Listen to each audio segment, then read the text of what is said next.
All right, welcome all to this webinar on how to coach yourself to create solutions. And really, what we'll be doing in this webinar is we will be talking about how we can manage our own minds in order to come up with our own solutions. A lot of times, our minds can take us on a field day a little bit. They like to go wherever they want to go, and it can be hard for us to know how to structure it and use our mind in a more intentional way so that we can come up with the best answer to a problem or the best way to respond to whatever situation that we might be in. So now this technique will be especially helpful in this pandemic to help us see how we can coach ourselves through it. But it's also the techniques in this webinar apply to any time in life. So yes, now it might be especially helpful if you're wanting to come up with some solutions or strategies forward, but it is something that will continue to help you whatever situation that we're in.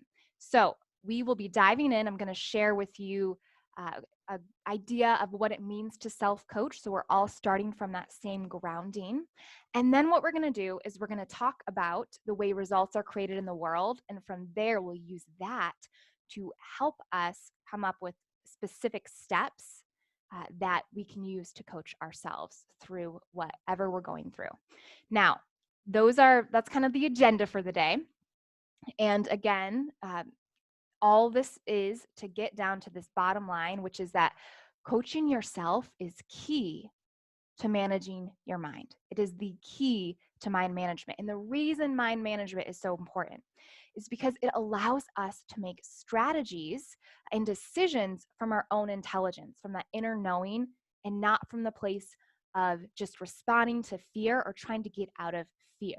So we get out of the quick fight or flight response and into a more intentional way to show up and respond to what we're experiencing. And so that is why this is so important. And we talked about how we'll do that.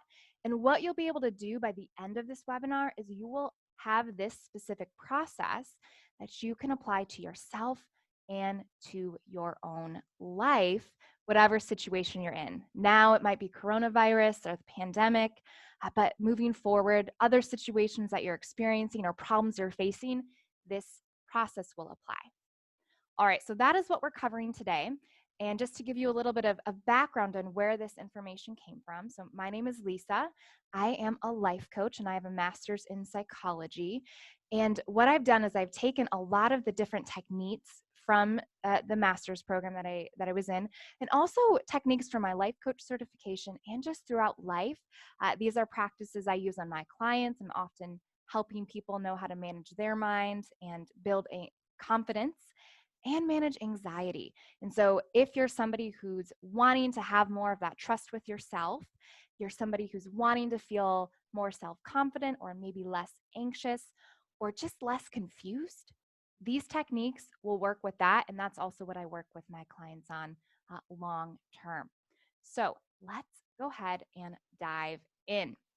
We'll start by defining coaching ourselves because we want to make sure we're starting from the same grounding so that we have that shared framework to move forward. So what is self-coaching? Well, it's a process for how we can manage our mind so that we are able to respond and plan from our prefrontal cortex. So we have the prefrontal, which is where we make decisions. It's where our higher functioning comes in. It's more developed for us than in our animals. I always think about my dog here because we also have our primal brain. That's where the fight, flight, fear type of mentality often comes in. And so what we want to do is we want to take out the decision making power, take it out from that primal part of our brain, the part that's just about survival, that's just reacting, and redelegate that so that we're making our decisions from that prefrontal cortex. And that is why self-coaching is so helpful. It helps us to do that so we're managing our mind and we're making decisions from a place of intention, from a place of groundedness, of centeredness, so that we can decide without feeling like this urgentness or this reaction where we're just trying to react to whatever's thrown at us. It's a way to get out ahead of what's happening. It's a way for us to take our own power, to be in control. Now, for us to be able to do this, for us to be able to manage our mind, it helps us to know how we get results in our life. Because if we know how results come, how we're able to create results, then we can use that process and apply it to our own selves, our own mind, so that we can purposefully come up with solutions and create results. So that is where we're going to go next. We'll talk about how we get results. So what I'm about to share, I want to preempt it, because when I first learned what I'm about to teach you, I remember being very angry. Not everyone has this experience, but I was upset because what I was being told, one, it wasn't something I'd been told before, but two, it can make you, or it made me feel a little reactive in the sense that I felt like it couldn't possibly be this simple, or it couldn't possibly be that this is the way the world works, because it's too easy. And what I'll share with you is this is going to look easy on paper, but easy and simple doesn't always mean, I mean, just because something looks easy, it looks simple, doesn't mean the application is easy. Because the application is where we're faced with obstacles. It's where really knowing the nuances of it come to play. And so what we're going to do now is we're going to talk about the theory of it. And then as we're going through the rest of this webinar, we'll be applying it to a specific situation that you're experiencing, because that's going to be what helps it to come to life. And if this is something you're wanting to continue forward with, let me know. You can send me an email or leave me a message in the Q&A, and I can reach out to you and we can talk about how to apply this even further in your life. So how do we tend to get results? Well, we need to know how it works in the world. And so what happens is we're faced with circumstances. So we're going about our day, and what we see, what we hear, what we smell, we taste, we touch, our past programming, the past way we've seen the world, all of those are our circumstances. It's the thing we take in. It's like we're out in the world and it's the situation or environment around us. And then we take that information in and we have a thought about it. So our brain, as it's taking in everything that it's faced with, there's no possible way for us to be able to compute every single thing that we're seeing. It would be system overload. If we had to process every detail of the environment around us at every moment, we would never get anything done because it would just be too much to take in. So our brain filters it. It determines and decides what is most useful based on our past beliefs, based on what we've done in the past as well. And it uses that system to filter down the information, and it gives us a thought. Several thoughts often, but for the sake of simplicity here, we have a thought about the situation that we're in. And that thought creates a feeling within us. All of our feelings come from the way we're thinking. Now, this isn't the same as a physical sensation. Like there's a part of our brain that's automatic, and that again is that fight, flight, freeze. Sometimes that's from a thought. Sometimes it's goes through an automatic wiring in our brain, so it doesn't go through this same conscious process. But the feelings we have are created by our thoughts. And when we have a feeling, that feeling fuels how we show up in the world. It fuels the way we are. So sometimes we can think about it like energy, because a feeling is that vibration. It's the chemicals released, the energy within coming from how we're thinking about the situation. Now, we could think about it in any way. Like there's no required way to think about the circumstance that you're in. That's open to us. We can have whatever thought we want about it. But we have a thought, And that thought creates the feeling. And that feeling is the expression of that thought. It's like the vibration within us that we get from thinking what we're thinking. Now, what's so important about this is it helps us to see how we can be in charge of our feelings. Oftentimes, it can seem like our feelings are out of our control, like they just happen to us. But when that's the case, it's because we're not aware of what the thought was. But there's always that thought underneath it. And if we can help ourselves to remember this, it helps us to show ourselves what's in our power, what's in our control. And from that place, we can start to feel with intention. We can start to feel on purpose. So we'll get into that even more as we go through. But right now, this is the way for us to get some grounding and understanding. And we'll dive into each of these more as we're going through this webinar. Okay, so what happens then after the feeling, right? What's next? Well, we take action. Now, the way that we feel fuels the actions. It's what we do, what we don't do. So it's not just like I'm doing this, and it's not always something you can see. An action could be something like I'm ruminating, I'm thinking, I'm worrying can be an action. It could be something like what you're not doing. I'm not coming up with new ideas. I'm not going and applying for that job. I'm not thinking about the things I can do because instead I'm focusing on what I can't do. So it's also like you can look at it in terms of an action that's outward and active, but also some type of more passive action where you're taking in information. Now, the fun thing, at least I think it's fun, about actions are you can be doing the same thing from very different feelings. And it's important for us to know that because the way that we take action, not just the action itself, influences our result. The result is what we get from this whole cascade. We have a thought. The thought creates a feeling. That feeling fuels us as we're taking action. And the actions we take then lead to our result. I want you to take a moment, and we're going to talk about this in terms of body odor. If you think about body odor, we all have some sort of odor. We're not always aware of what that odor is. And it's like sometimes you could be walking around and you smell something and it smells delightful.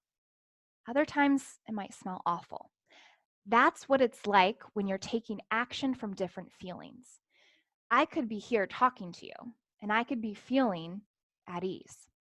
And the way I say my words, maybe even the specific words I end up choosing, will be different from a feeling of ease than from a feeling of anxiety.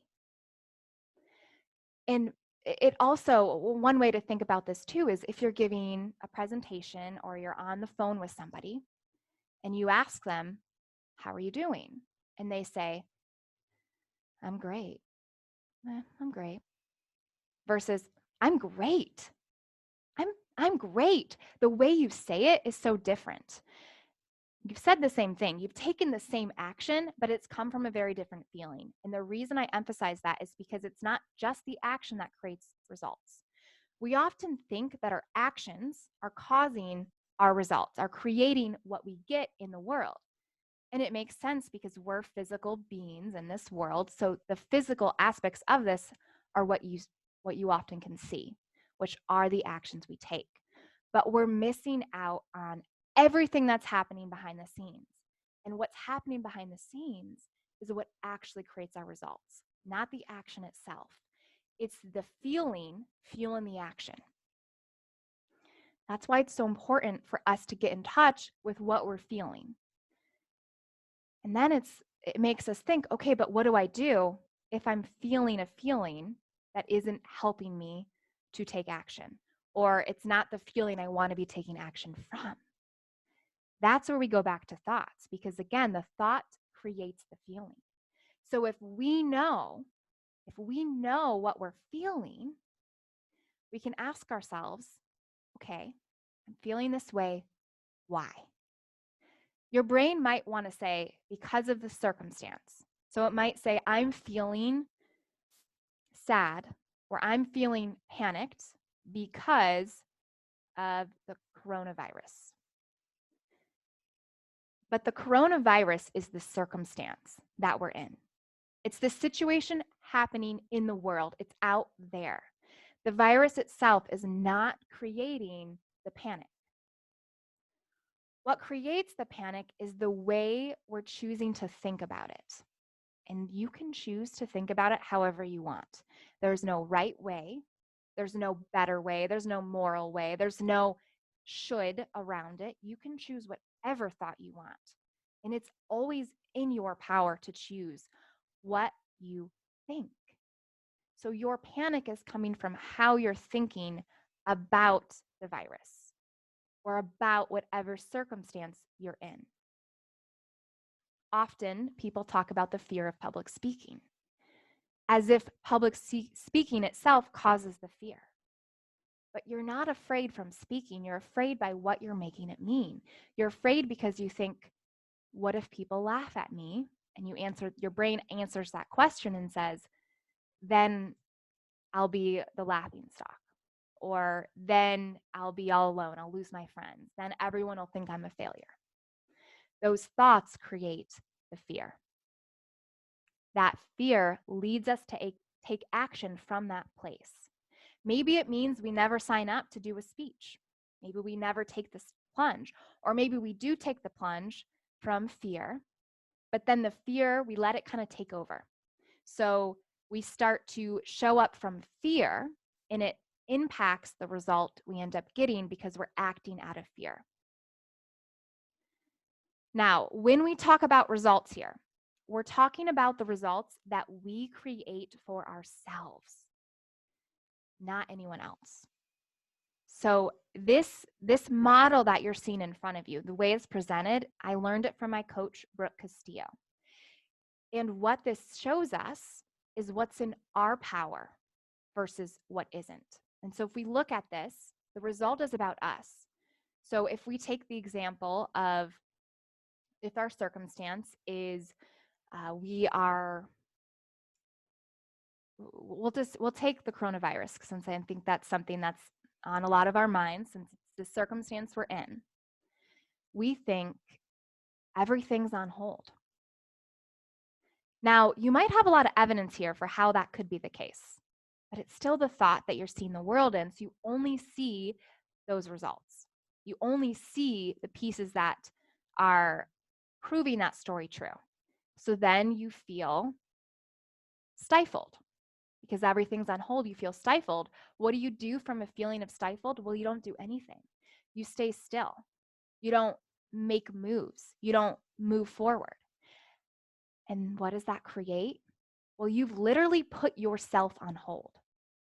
Not because things are on hold, but because you're thinking everything's on hold and you get that result because of it. You could also think about the same situation. You could choose instead to think, this is my opportunity to dig in deep. And then you feel determined. From determination, you start taking action. You start doing the things you hadn't been doing. And the result is you dig in. You've digged in. You get some type of impact from that. Same situation, different thoughts create different feelings. You get drastically different results. Now, again, the results are about you. It's your model you're taking yourself through. They might have an impact on the world. And that's why if you look at the slide where we're at now, you have two lines here. The dotted lines help to separate what's in our power versus what isn't. We want to get clear on that. So the circumstance that we're in, the situation, not in our control, not in our power. This also might be things like our physical body. We literally can't control whether or not we can get sick. Now, we can take actions that influence that, but we don't actually know what 100% what will happen. Another example might be for those who experience insomnia. Whether or not you sleep is the circumstance. It's not something you control. You can't press a button and fall asleep. You can determine what you want to think about sleeping, which creates how you feel, which determines your actions, which might result in you creating this space where it's easier for you to fall asleep. But you can't literally control that in your body, just like you can't control your heartbeat. Now, if we think about this, we also look and we see the impact part at the end of this model. What this gets at is we can't control what other people do, but what we do might impact them. They might have thoughts about what we do that impacts them because of what they're thinking. So what we want to focus on here is the things that are in our control, which are the thought, feeling, action, and results that we bring between those two dotted lines. When we have an unmanaged mind, often what's happening is we're not aware of the thoughts, or we're focused on the things that aren't between those lines. We're focused on the circumstance that we're in, or what other people are thinking and feeling, how they're showing up, how to get them to do something. We're focused on things that literally we cannot control.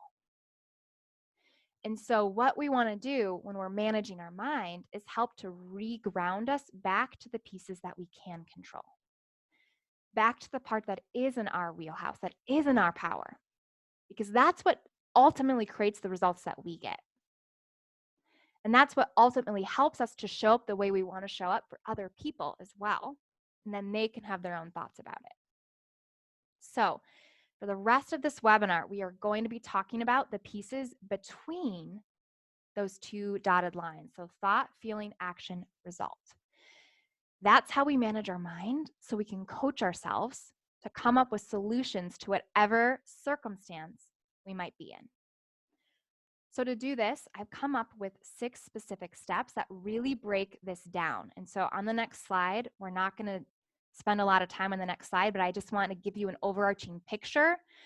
It's like we're zooming out so you can see where we're headed for the rest of this webinar, and then we'll be zooming right back in on this model you see on the screen here so that we can talk about the specific steps for what to do.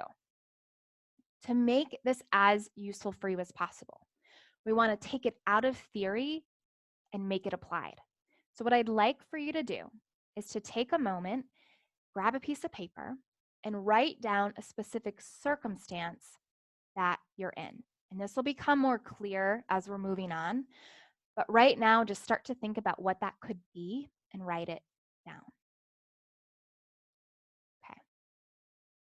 So I'll give you a moment to do that. All right. As I'm talking, I might be sharing examples, and I want you to take the examples, take what I'm sharing, and apply it to the specific circumstance that you've written down. That's going to make this come to life. That's going to make this tangible, and that's going to make it that much more useful for you as you take these forward in your life. So the steps in order for us to manage our mind based on this model, there's 6 of them. We will dive into each of these. The first is a brain dump. The second is we're going to get to know the specific situation we're really in, aka the circumstance versus the thoughts. Then we're going to talk about feelings. Not everyone loves talking about feelings.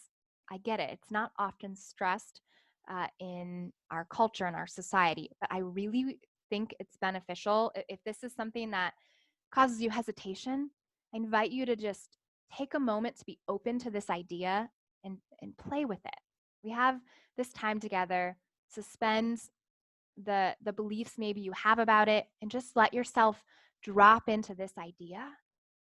Play with it, experiment with it. It's the way you think and the mindset you have right now throughout this webinar, that's going to influence and really be the result, why you get the result you get from this webinar. That's what's going to make this webinar the most useful for you. The circumstance is the webinar, is the content that I'm sharing. The way you think about it And how that influences the rest of this cascade here is going to be what impacts the result you get. So we're going to spend time identifying the feeling and then practicing creating a feeling on purpose. We could spend a whole webinar on each of the steps in here. So this is going to be high level because I want you to get the whole framework. And if you want to dive in even deeper, I'll share how you can do that with me at the end. So we're going to feel on purpose. Then we're going to talk about using actions in a way that's most helpful. This is where we really dive into the solution aspect. And then that last step will be how to decide, make a decision, and own it and move forward from that place. Okay, so here we go. We will zoom right back in now. This is the overarching process we'll be taking for the rest of today. So to zoom back in, we're going to start with the circumstance and the thoughts. And it helps to talk about them together because we often mix them up. A lot of our suffering comes from confusing the circumstance that we're in with our thoughts about it. We take the thoughts as if they're facts, and then we let that dictate how we feel as if we don't have any control. It feels like the facts are causing how we feel. It feels like the circumstance is causing how we feel. And when we think that way and we're not aware of what we're actually thinking, we lose our ability to choose on purpose how we want to feel. So we start by separating our circumstance from our thoughts. So on that piece of paper that you've written the circumstance you want to focus on down. What we want to do now is a brain dump. And we don't have time for us to do this fully here. So what this would look like is you would take even just 5 minutes and write every single thing down that comes up about that specific circumstance that you wrote down. Every thought, every feeling, whatever it is, you just write it down on that paper without judgment.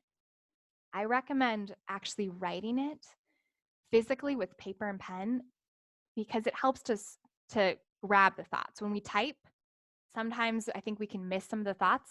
You're welcome to try that and see how it works for you. But I've really found that writing it down on paper makes a big difference for me. So I will give you 30 seconds, a minute right now to just get some out there so that you have something to play with, knowing that you'll probably have a lot more in there that you're going to want to dump out, but this will give us something to start with. So I'll give you some time right now. We'll give it about a minute to go ahead and go for it. Just write down whatever comes to mind about that circumstance.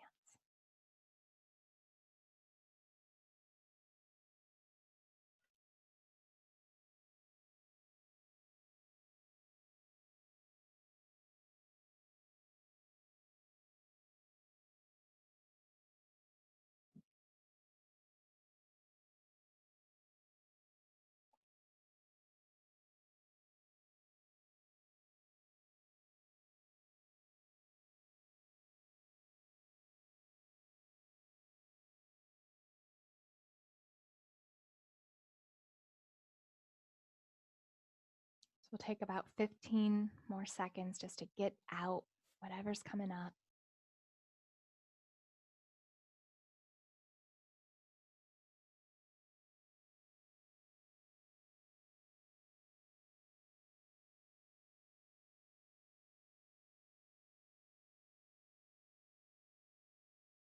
All right.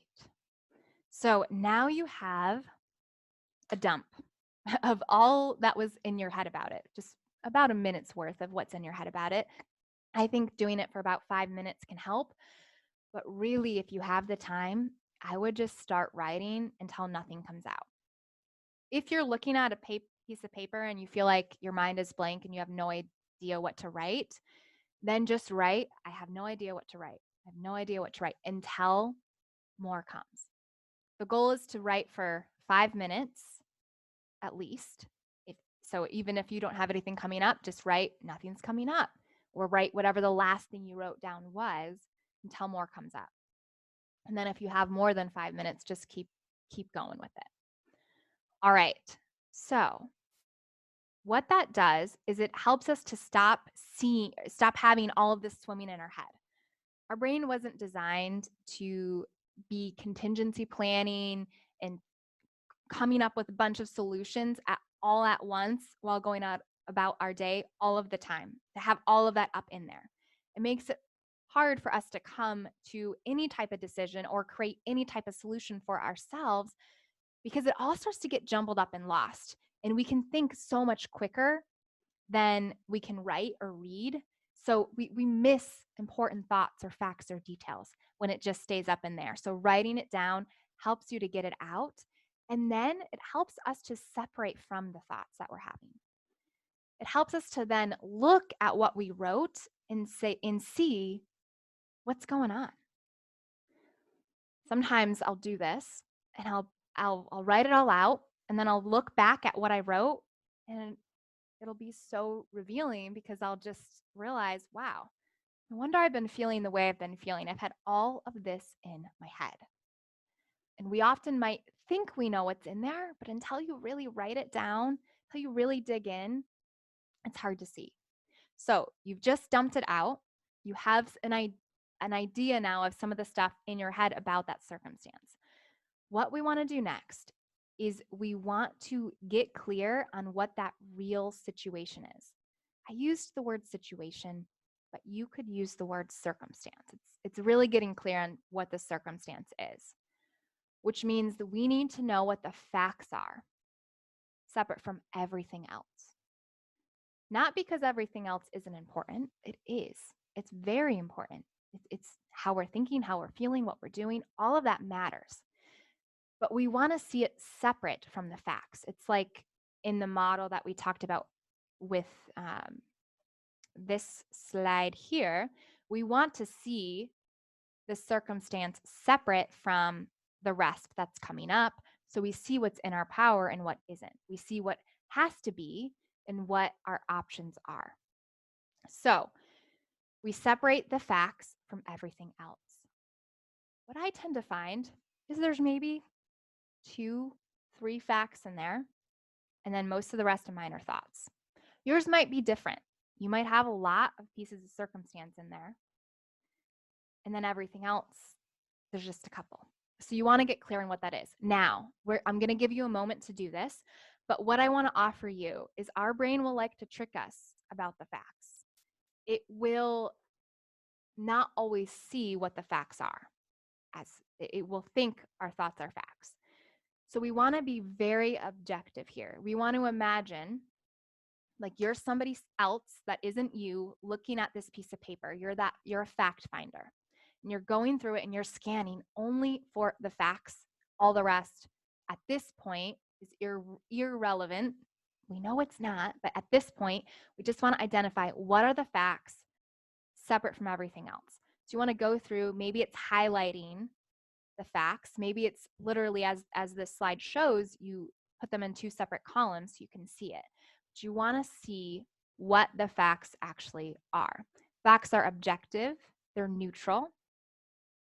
They're not what we're making it mean. They're not extreme language like always or never. Even I don't know is a thought because not everyone would agree on it. Somebody might think that you do know. So you also want to think about, is this something everyone would agree on? Not just my team or this society, but everyone would agree on. That will help you to see what the facts are. So I'll give you a couple moments here to do that with what you downloaded to see what comes up for you. And if you have questions, feel free to put it in the Q&A.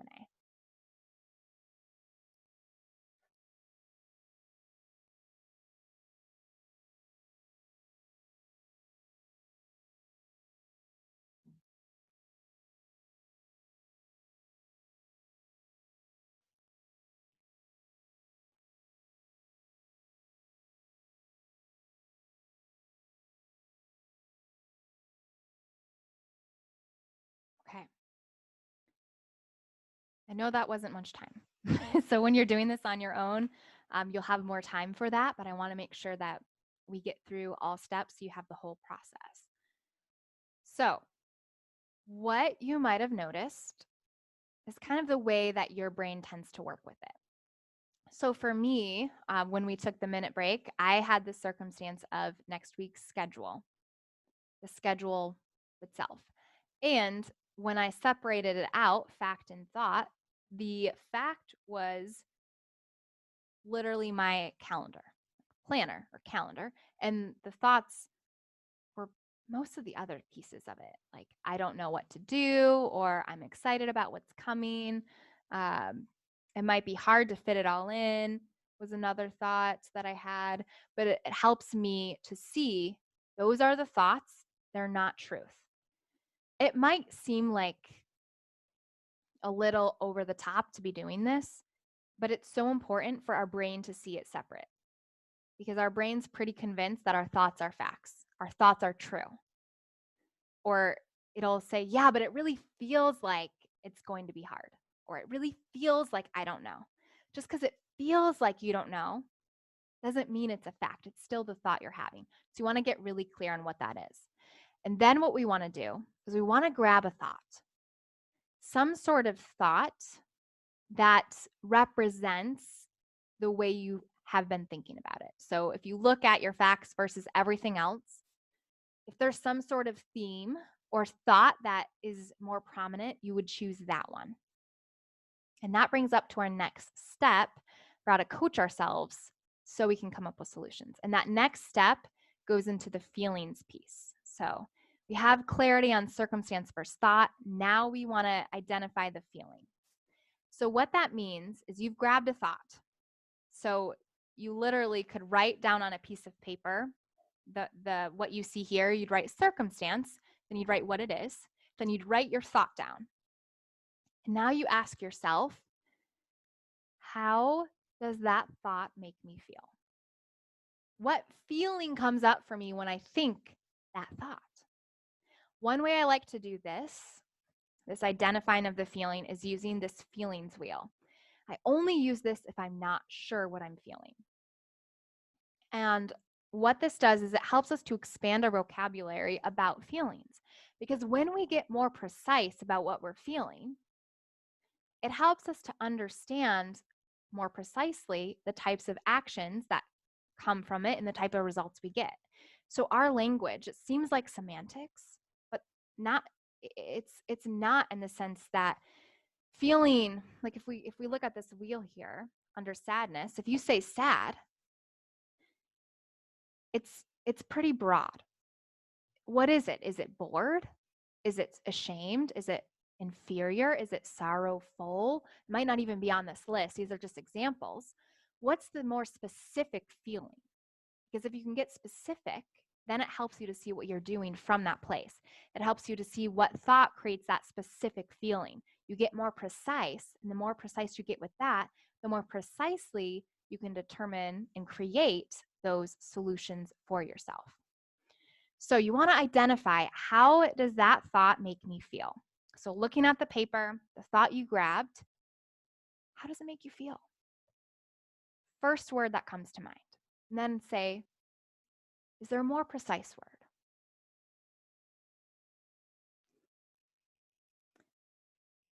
So for me, if my thought is, I'm not sure I can fit it all in, how does that thought make me feel? Well, it doesn't make me feel good. So I know it's more of a less good feeling. So it's not going to be under joyful. If we look at this wheel, it's going to be more around the scared piece. So if I got a little more focused, I'm not sure I'm going to fit it all in. Uneasy. It makes me feel uneasy. And so that word isn't on this wheel. So you don't have to use just these ones. This is a tool to help. But for me, I think that thought and I feel uneasy. Okay. So now I know that thought creates uneasiness. Now what we want to do is we want to ask ourselves, what do we do from that feeling?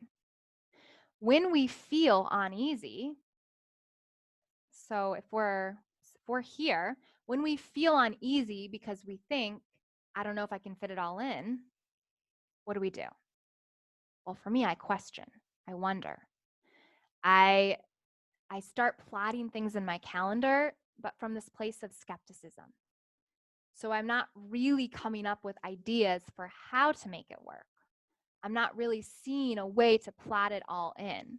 And the way that I actually go about the calendar doesn't allow me to create the opportunity for me to fit it all in because I'm already thinking it's going to be hard to fit it all in, or I don't know if I can. So my result ends up being I don't get it all in. Not because I can't, but because I'm thinking it's going to be hard or it won't happen. So it helps us to see because that's the result we get when we think that way. So what we want to do is we want to help ourselves to feel on purpose, to feel in the way that gets us the result that we want. This is going to be what helps us to create the solutions that we want in our life. So, taking the feeling that you wrote down, you want to think about what do you end up doing from that space. Now, we don't have time to have you, go and do that whole process now, but that's what your next step would be. From there, we want to think, okay, I know how I'm feeling. I've identified it. How would I need to feel in order to find time in my calendar, in order for me to take the actions that I'm wanting to take? What feeling would allow that? And if you don't know the feeling, think about what you would need to believe in order to take those actions. So for me, it might be there's a way that I could get this all to fit. That's a thought that I can also believe now. There's a way I can get this all to fit. There's a way I can get this all to fit. I feel curious. I'm intentionally feeling curious by helping my brain to see and have the thought, there's a way I can get it all to fit. I feel curious, then I approach it, my schedule from that place.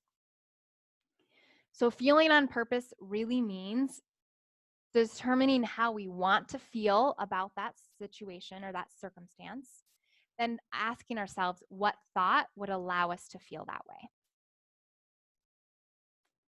Some people confuse this with positive affirmations, with thinking that they just have to think good thoughts. And that is not what we're talking about.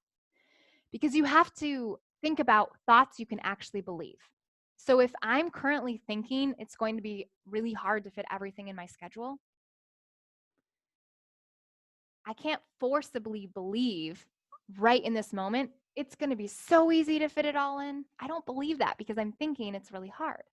So you want to come up with a thought that you can also believe in this moment that feels better, that feels closer to what you want to feel.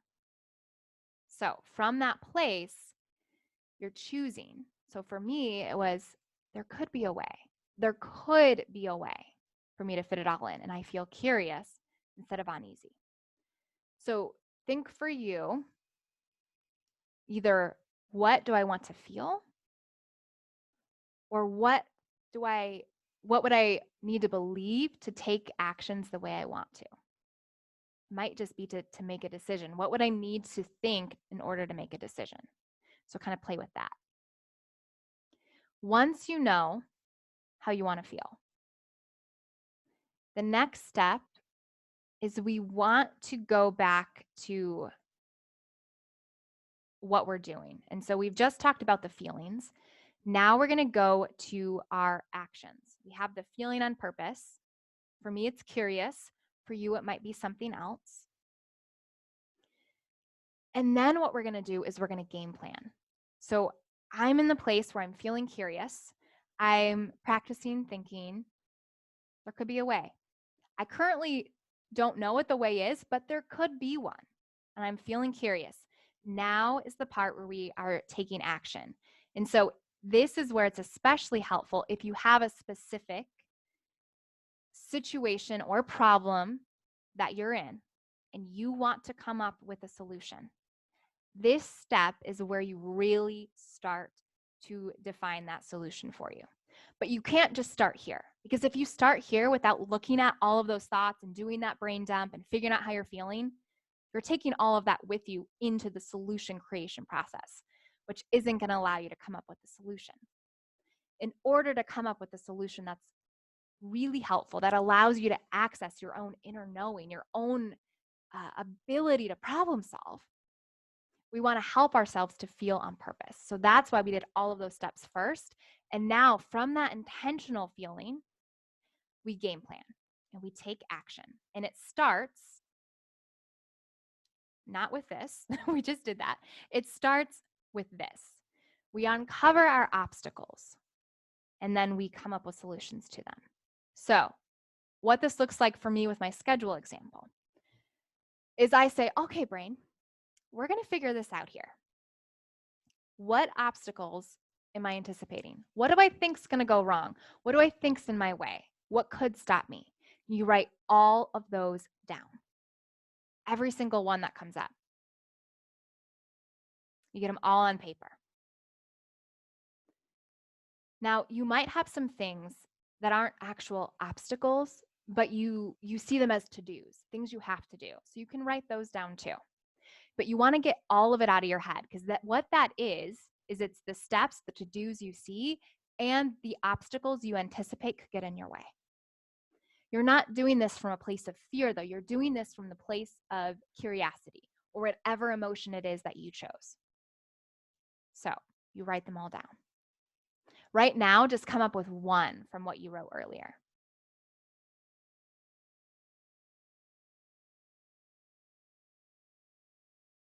Okay. So you have that idea. You know all your obstacles now. What we're going to do next is we're going to turn those obstacles into solutions. What this is we use the obstacles as the way forward. Because when our brain throws out objections or obstacles or all of the to-dos, sometimes we take that to mean that it's impossible and we feel overwhelmed by it. But because we're feeling on purpose here, we're using it as our path forward. We're thinking of these obstacles as the way forward. So what we do is we take each one and we say, okay, brain, how can I solve for this obstacle? What is it that I could do to solve for this? If I believed I could find a solution to this, what would my next step be? It doesn't mean you need to know every step. It doesn't mean you need to know all the nitty-gritty. You just need to know the one next step for each obstacle. It might be researching something. It might be coaching yourself before you do whatever the obstacle is. It might be asking a friend. It might be setting up a meeting to dive in deeper. Whatever it is, come up with the one next step for each obstacle. Because this becomes your roadmap. This becomes your plan forward. This is you taking your brain, using everything it throws at you as a means to know what to do next. Because when our brain throws out obstacles, it doesn't have to mean that we can't do it. It actually can mean the opposite. It can mean, great, I have so many ideas about what could go wrong that now I'm prepared. I know what to do in each of these situations. Now, we don't do this from without first figuring out how we want to feel, because that's going to really help put the guide rails on our mind so it doesn't just go to worst case and catastrophizing, and instead stays in this place that's more solution oriented. Okay, so now you have all the steps because you have all the solutions and you have all your to-dos. Now what you do is you decide where you want to start. Often it doesn't matter. So you just decide, just pick one. If nothing is jumping out at you, use that as a sign to mean it doesn't really matter as long as I get started. And then you choose that, you pick it, and you own it. When I say own it, it's really selling yourself on the commitment to do that thing. That's the process. That's how we create solutions and results for ourselves. Because when we follow this process, we don't let ourselves make up solutions or plans forward from an unmanaged mind. So, what that means is we're being really intentional. We come up with ideas that we never would have realized otherwise because we're doing it from this place of belief, from intention, from feeling on purpose, from thinking on purpose. We can apply this to any aspect of our life. Here's the crazy part, too. The result that you get, what happens next, that becomes your new circumstance, becomes the new thing that's out there because it exists. It's done. It's like for me, in the example we've done, my result would be I create the schedule. So now my circumstance is the filled out schedule. And now I can think about however I want to think about the fact that it's done. So it becomes your new circumstance. So this is important to see because it helps us to know that we're continually doing this over and over and over. So we can jump into this at any point. It's like a spiral. You have a thought, creates a feeling, creates an action, creates a result. That becomes your circumstance. That creates a thought, feeling, action. It's so you can spiral up to get to the solutions and come to even greater success. Or we can use this to start spiraling down. Feel heavier, more burdened, more anxious. Have you ever heard of like a worry spiral? That's this model happening super fast. You have a thought, you feel worried. Your action is you ruminate. So your result is you have even more to worry about because you've come up with all these reasons why. So now your circumstance is even more worried, which is worded like a thought, but that's kind of what's happening. And you have a thought about that. So like that's you in a worry spiral down. So we want to interrupt the spiral and spiral up. We want to help ourselves continually spiral up in our lives. The way to do that is the process we just outlined. So this can apply to any situation you're in, coronavirus or anything else as well. And it is so important because what it does is it allows us to manage our minds. And when we know how to manage our minds, we create solutions on purpose. And if you're finding this useful, if this is resonating with you and you are ready to take the next step, you have a specific goal in mind or specific thing you want for your life and you want some guidance, you want to take it to the next level, and I highly recommend you sign up for a call with me. This is a 1-hour call and we dive into your brain. We start to look at all of the thoughts that are happening. We start to look at why you're not getting the results that you've been wanting to get. We identify what's really going on, what those patterns are, because once you see the patterns, it helps you to not continue forward with them because it gives you the awareness. But on this call, we don't stop there. We then dive into specific steps that you can take to help move yourself forward. So you can sign up for this call by going to my website. And what I'm going to do now is I am going to actually allow you to see how to do that so that you can get some support. So what I'll have you do is I'll have you go to www.lisaphilia, that's lisaphilia.com/schedule. And if you do that, what it'll allow you to do is sign up for a call so that you can really dive into your mind. You can see what's going on and you can get some help. Because often what happens is we think we know the problem we're facing. Maybe we really do, but we don't always know the thoughts and the ways we're holding ourselves back. So on this call, it's that first step to allow you to move forward. It's that first step to help you see solutions, and you'll also learn how you can work with me if that's something that you're wanting, if you're wanting to dive deeper. So, this is a 1 hour call. It's free, and it's for those who are ready to take the next step in their life and they are wanting to dive into their mind and really build this practice of coaching themselves so they can create the results they want in their life.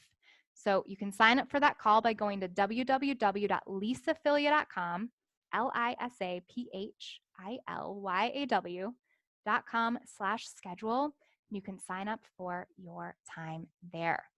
All right, so we are almost at the top of the hour. And so what I will do is I will hang out here for a couple more minutes for anyone who has questions, whether the questions are about what we talked about, what I coach on, anything specific, a situation you're experiencing and you're wanting some quick coaching on it. Now, feel free to ask a question in the Q&A, and I will be here to help you with that. So feel free to do that now. All right. So we'll just hang out here. Okay. All right. So what do we do when our circumstance is the thing causing us to feel bad? So what I want to offer to you is that the circumstance is never the thing that makes us feel bad. When we think the circumstance is what makes us feel bad, it's really just us not noticing the thought that's happening. It's like we're in the world and we're experiencing a situation or a circumstance, and we feel a feeling, and it feels like it's automatic. It feels like it's out of our control. But it's because we're missing the thought. We're missing what's actually causing the circumstance. So, what's going to happen is as you're applying this process, you'll be starting to slow that process down for yourself because you'll start to notice what the thoughts are. You're not going to notice it right away. What will happen, probably at first, is you'll notice it after the fact.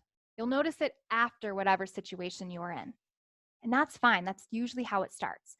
So just afterwards, say, why was I feeling sad? And then use that as an opportunity to help pull yourself forward next time, because you'll start to identify what those thoughts are. Okay. I'm going to stop sharing the screen for a second here.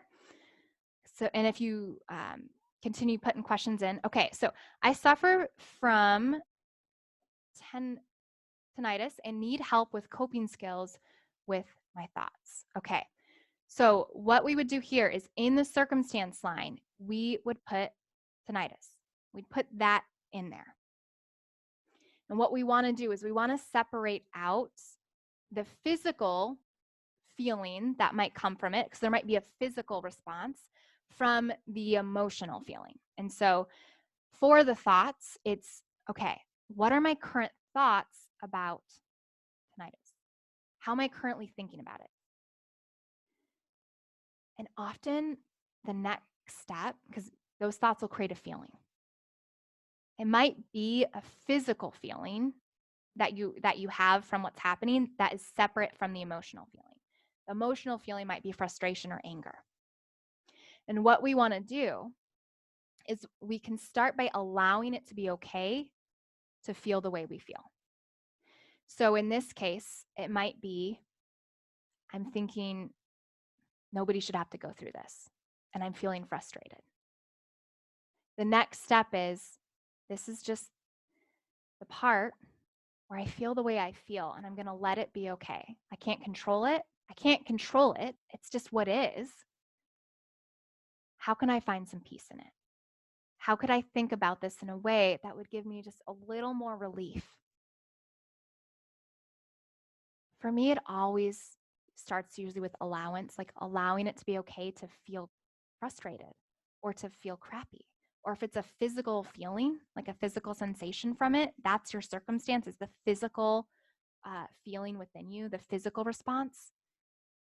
This is the part where I feel that way physically, and I'm just going to let myself be okay. I'm just going to let it be the experience that I'm in. I'm going to describe it to myself physically, what it physically feels like, separate from the emotions, separate from the thoughts, but just the physical the descriptors for it. It kind of helps to put you in that observer role so you can describe it to yourself in your body what it feels like without attaching all the thoughts to it. So I think try that out, and I think it will help as well. Okay. And then we have another piece here. Uh, Thank you. I'll sign up. Perfect. Would love to have you. Mahalo right on back. Thank you. Yeah, so for anyone who has a question or you're wanting to dive in deeper about a specific thing, that is a perfect reason to sign up for that call. It gives us a chance to get to know each other. It gives you the opportunity to get more value specific to your situation so that it's your brain. We have a dialogue. We get to do a little bit of back and forth that way. So we can come up with some more precise takeaways for you to leave with. And it also gives you the chance to decide if you want to take the next step, if you want to do coaching together more long term, because that's where you continue to build that spiral. So you spiral up, spiral up, spiral up to get the results, the solutions that you're wanting for your life. And you'd be amazed by how some just feels small. It can feel like just a little tweak in your brain, but that little tweak gets the gears going again and creates dramatic results in the end. All right. So those are the questions that we have. So we are a little over time. So thank you for staying with me here till the end. Appreciate all of you for coming, joining me on this Saturday. If you have any questions, you can reach out, and then also I'll put this back up for you so that you can see that, and feel free to schedule a session there. All right. Thank you so much, everyone.